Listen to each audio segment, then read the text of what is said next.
Cooperative breeding. Cooperative breeding is a social system characterized by alloparental care. Offspring receive care not only from their parents, but also from additional group members, often called helpers. Cooperative breeding encompasses a wide variety of group structures, from a breeding pair with helpers that are offspring from a previous season, to groups with multiple breeding males and females, polygynandry, and helpers that are the adult offspring of some but not all of the breeders in the group, to groups in which helpers sometimes achieve co-breeding status by producing their. Cooperative breeding occurs across taxonomic groups including birds, mammals, fish, and insects. Costs for helpers include a fitness reduction, increased territory defense, offspring guarding, and an increased cost of growth.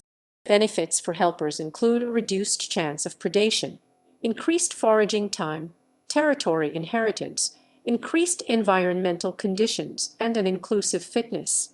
Inclusive fitness is the sum of all direct and indirect fitness, where direct fitness is defined as the amount of fitness gained through producing offspring.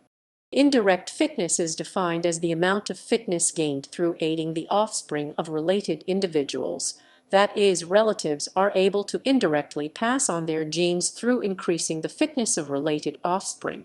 This is also called kin selection. For the breeding pair, costs include increased mate guarding and suppression of subordinate mating.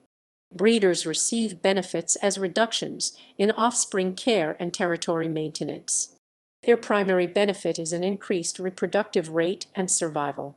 Cooperative breeding causes the reproductive success of all sexually mature adults to be skewed towards one mating pair. This means the reproductive fitness of the group is held within a select few breeding members, and helpers have little to no reproductive fitness. With this system, breeders gain an increased reproductive fitness, while helpers gain an increased inclusive fitness. Evolution. Many hypotheses have been presented to explain the evolution of cooperative breeding. The concept behind cooperative breeding is the forfeiting of an individual's reproductive fitness to aid the reproductive success of others. This concept is hard to understand, and the evolution of cooperative breeding is important, but difficult to explain. Most hypotheses aim to determine the reason helpers selectively reduce their fitness and take on an alloparental role. Kin selection is the evolutionary strategy of aiding the reproductive success of related organisms, even at a cost to the own individual's direct fitness. Hamilton's rule arbitrio explains that kin selection will exist if the genetic relatedness R of the aided recipient to the aiding individual times the benefit to the aid recipient B is greater than the cost to the aiding individual C. For example, the chestnut-crowned babbler Palmatostomus ruficeps has been found to have high rates of kin selection. Helpers are predominantly found aiding closely related broods over non-related broods. Additional species such as Neolemprologus pulcher have shown that kin selection is a dominant driving force for cooperative breeding. Group augmentation presents a second hypothesis. This hypothesis suggests that increasing the size of the group through the addition of helpers aids in individual survival and may increase the helper's future breeding success. Group augmentation is favored if the grouping provides passive benefits for helpers in addition to inclusive fitness. By group augmenting, each individual member reduces their chances of becoming a victim of predation. Additionally, an increase in members reduces each helper's duration as a sentinel standing upon a high surface to survey for predators or babysitting guarding the offspring and den. The reduction in these guarding behaviors enables helpers to forage for longer periods. Lucas et al. Proposed an evolutionary model for cooperative breeding which linked the coevolution of polytosy, production of multiple offspring, and monotosy, production of single offspring, with the evolution of cooperative breeding. The model is based on the evolution of larger litters forcing the need for helpers to maintain the high reproductive costs, thus leading to cooperative breeding. Lucas et al. Suggests polytosy may have encouraged the evolution of cooperative breeding. Their proposed model suggests the transition from monotosy to polytosy is favorable. Additionally, they found the transition from polytosy without cooperative breeding to polytosy with cooperative breeding is highly favorable. This suggests cooperative breeding evolved from non-cooperative breeding monophyly to cooperative breeding polyphyly.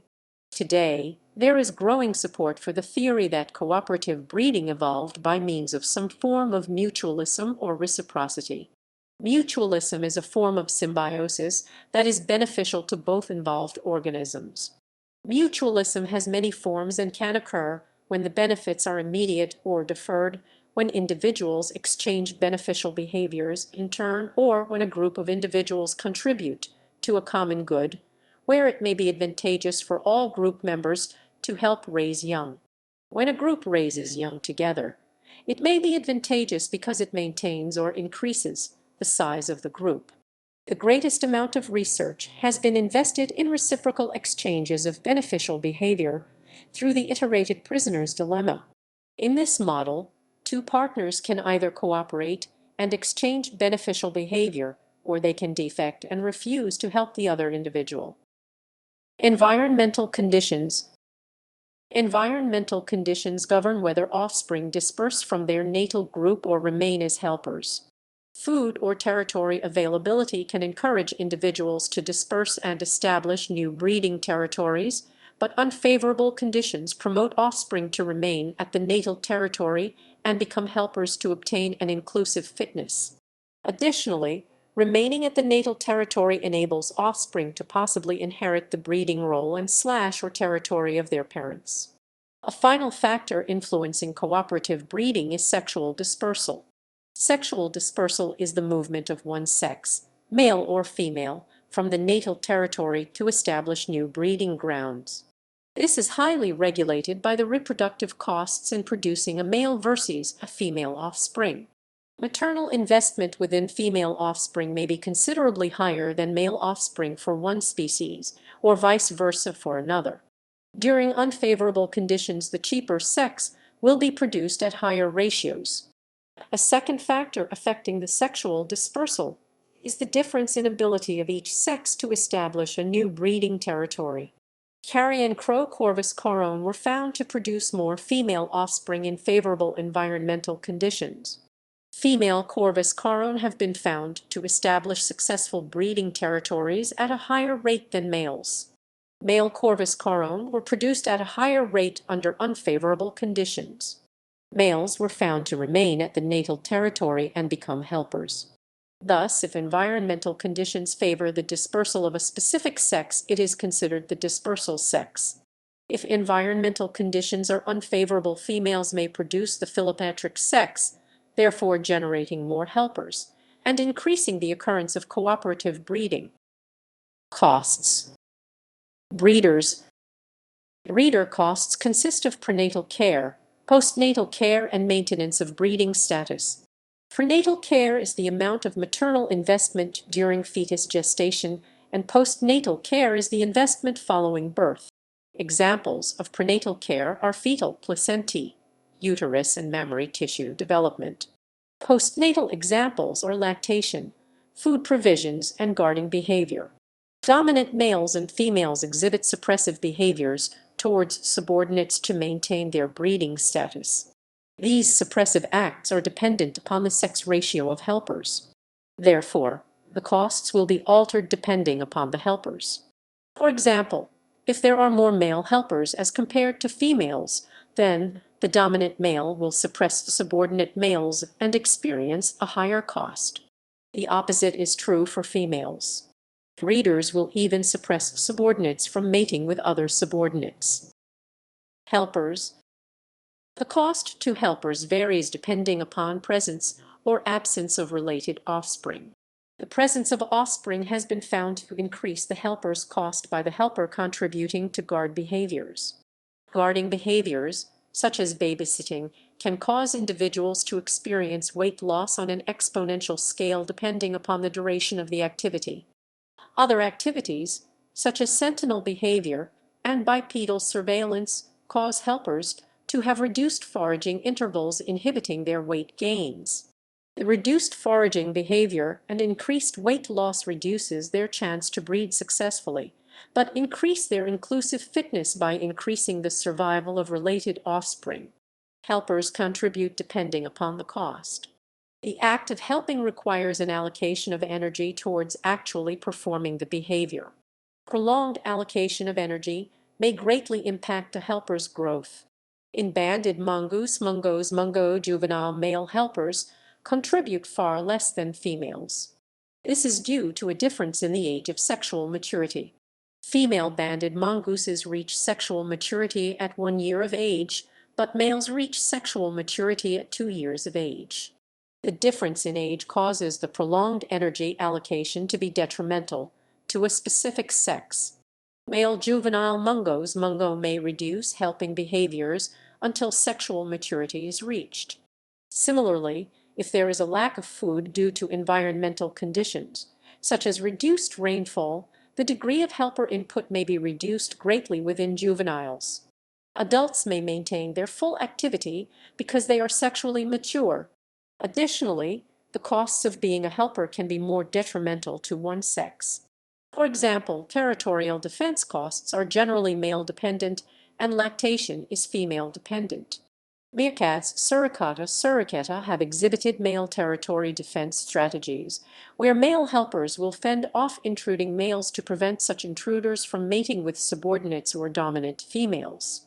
Additionally, subordinate female pregnant helpers are sometimes exiled from the group by a dominant female. This eviction causes the subordinate female to have an abortion, which frees up resources such as lactation and energy that can be used to help the dominant female and her pups. Rarely, a female helper or breeder will defend the territory while males are present. This suggests specific helping costs, such as territory defense, is rooted to one sex.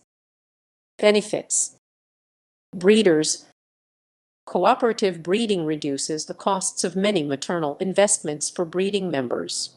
Helpers aid the breeding females with provisioning, lactation stress, guarding of offspring, and prenatal investment. Increasing the number of helpers enables a breeding female or male to maintain a healthier physique, higher fitness, increased lifespan, and brood size. Female helpers can aid in lactation, but all helpers, male or female, can aid in food provisioning. Helper food provisioning reduces the need for the dominant breeding pair to return to the den, thus allowing them to forage for longer periods. The dominant female and male will adjust their care input or food provisioning depending on the degree of activity of the helpers. The presence of helpers allows the breeding female to reduce her prenatal investment in the offspring, which may lead to altricial births. Altricial is the production of young which are dependent upon adult aid to survive. This enables the breeding female to retain energy to be used within a new breeding attempt.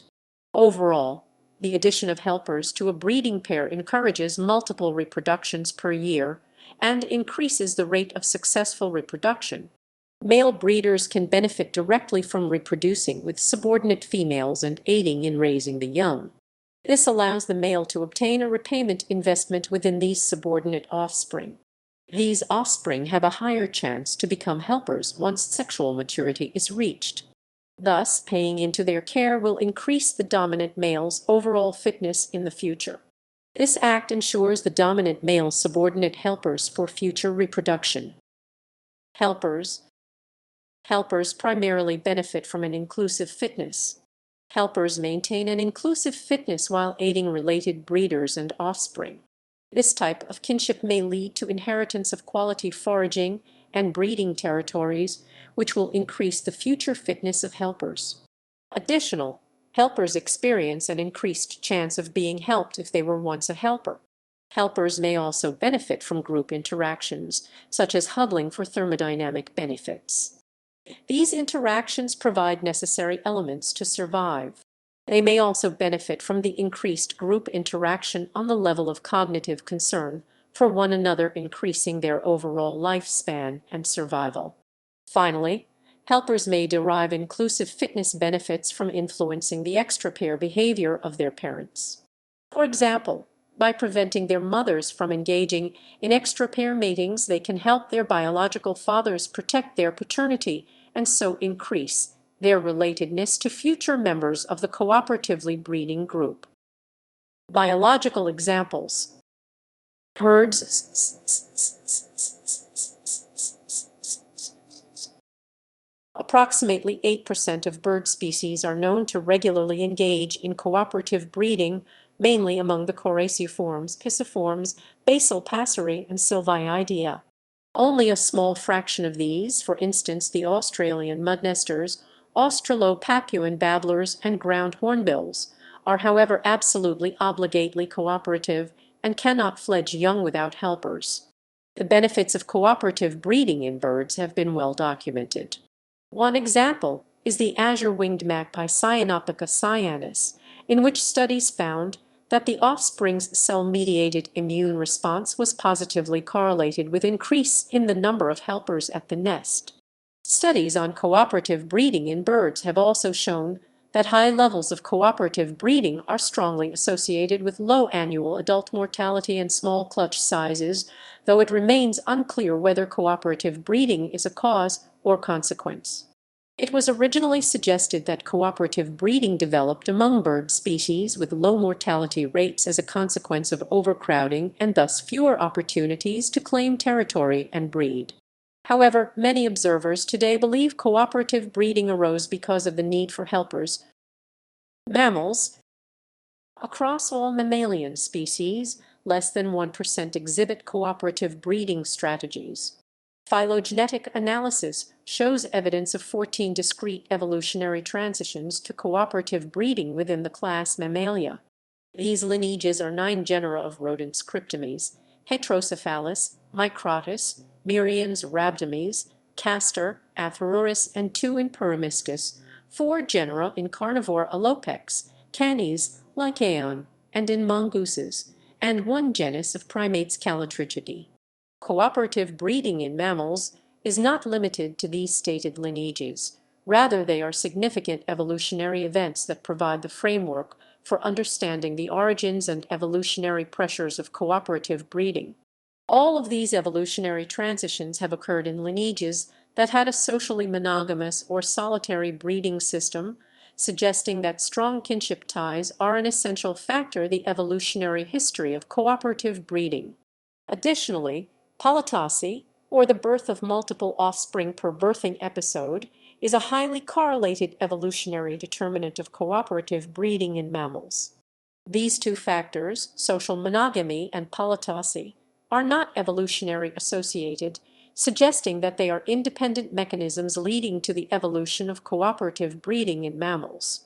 The global distribution of mammals with cooperative breeding systems is widespread across various climatic regions, but evidence shows that the initial transitions to cooperative breeding are associated to species in regions of high aridity. Meerkats. Meerkats become reproductively active at 1 year of age and can have up to 4 litters per year.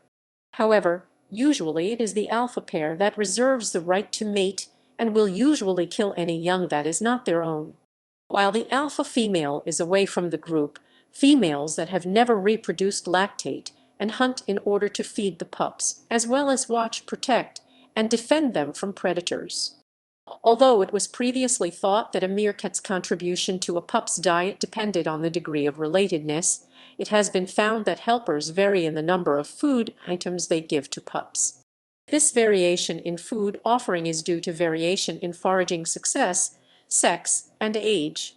Research has additionally found that the level of help is not correlated to the kinship of the litters they are rearing.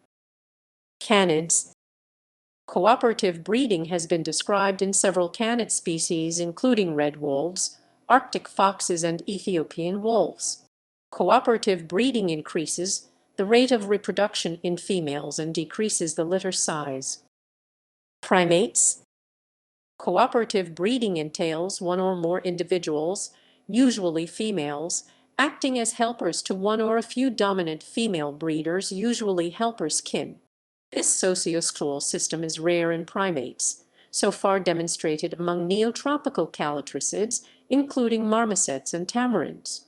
Cooperative breeding requires repression of helpers' reproduction by pheromones emitted by a breeder, by coercion, or by self-restraint. Sarah Blaffer, HRDY, believes that cooperative breeding is an ancestral trait in humans, a controversial proposition. In most non-human primates, the reproductive success and survival of offspring is highly dependent to the mother's ability to produce food resources. Therefore, one component of cooperative breeding is the delegation of offspring holding, which allows the mother to forage without the added costs of holding her offspring. Additionally, in primate species with cooperative breeding systems, females have shorter interbirth intervals. Female gray mouse lemurs, Microcebus murinus, form social groups and cooperatively breed with closely related female kin.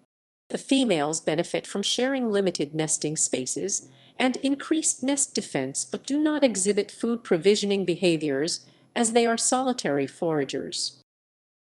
Humans.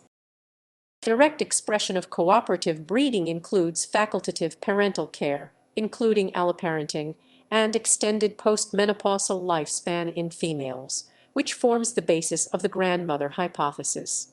Cooperative breeding in humans is theorized as the optimal solution to high energetic costs of survival due to nature of human diet, which involved high-quality foods often in need of processing and cooking.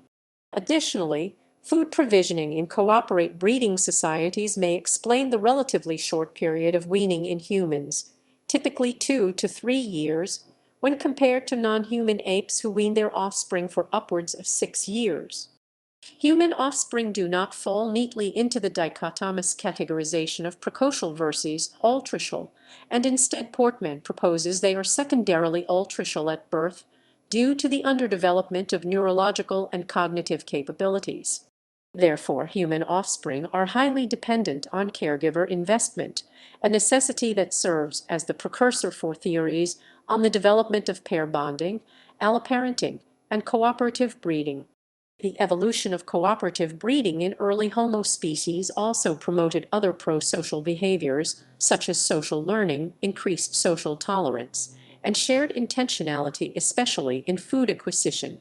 Additionally, pro-social behaviors in cooperative breeding in humans had a byproduct effect of enhancing cognitive capabilities, especially in social tasks involving coordination. Human mothers tend to have overlapping, dependent offspring due to shorter interbirth intervals, high fertility rates, and low infant mortality rates, thus imposing high energetic costs. Unlike other species with cooperative breeding systems, human female helpers do not incur the cost of reproductive suppression at the benefit of a single, dominant breeding mother. Instead, cooperative breeding is highly prevalent among grandparents and juveniles, who are generally not competing for mating opportunities. This intergenerational flow of resources supports the theory of mutualism as an evolutionary pathway to cooperative breeding in humans. References equals